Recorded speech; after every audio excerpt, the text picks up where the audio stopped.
Today, the leader of opposition in Parliament presented the alternative budget for the financial year 2026-2027 worth 71.4 trillion shillings, far less than the government budget of approximately 84.2 trillion shillings as of last month. And read it and share it with the rest of Ugandans.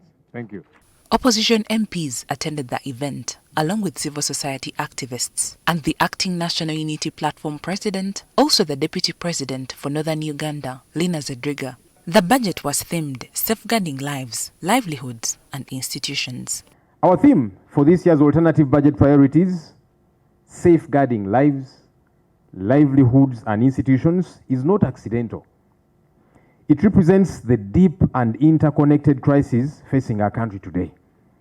It is also a reminder that government must return to its most fundamental responsibility, to serve the people.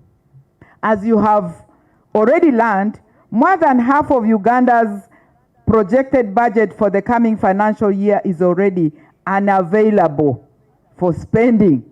Because of this reality, the alternative approach is grounded in common sense, not rare sense, my addition. We must put the ordinary Ugandan back at the center of government expenditure.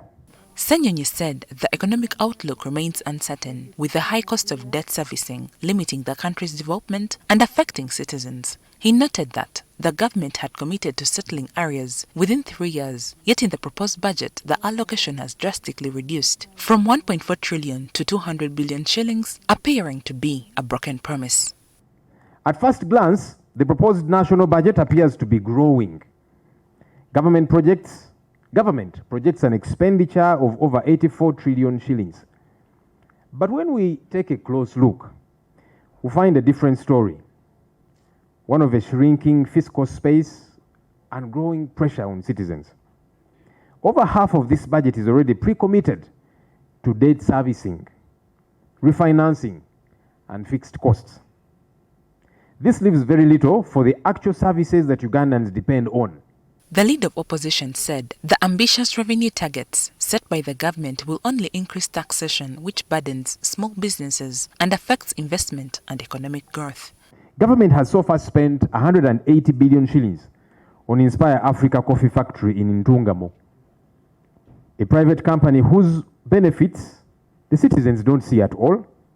But of course, the business owner keeps laughing all the way to the bank on taxpayer money.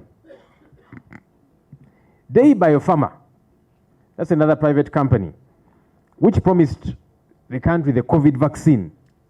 And that vaccine never came, as we all saw. And then later, promised government that it would begin to manufacture medicine for the country.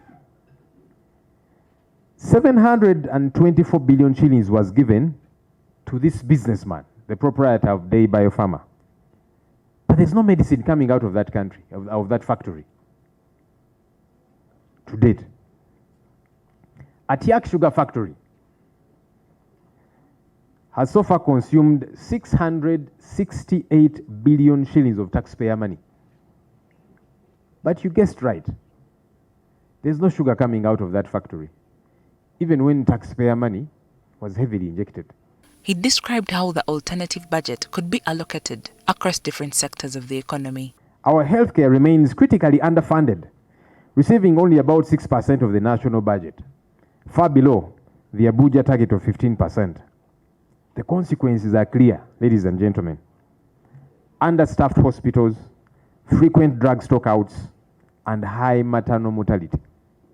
We have got quantity education as opposed to quality education. Overcrowded classrooms, poorly paid teachers, and inadequate infrastructure, all of which continue to undermine learning outcomes. On the impending Sovereignty Bill, members of Parliament noted that sovereignty already resides in the people and that if enacted, the bill could instead shield the government from public scrutiny. This could actually be part of the script in the transition. You must be shut out. You must be made poor. You must struggle as the transition takes place. But see, we are still trying to get down to more impact about this bill, but already you could see what it means in terms of how it's likely to impact directly on the things that we do. This bill is touching the poor women in the village, the poor people whose children have gone to make money, who are sweeping in Saudi Arabia, who are suffering all that, and they are supposed to send that money to their parents, take care of them, and then you for anything you call them foreigners as if you are better of a Ugandan than these people.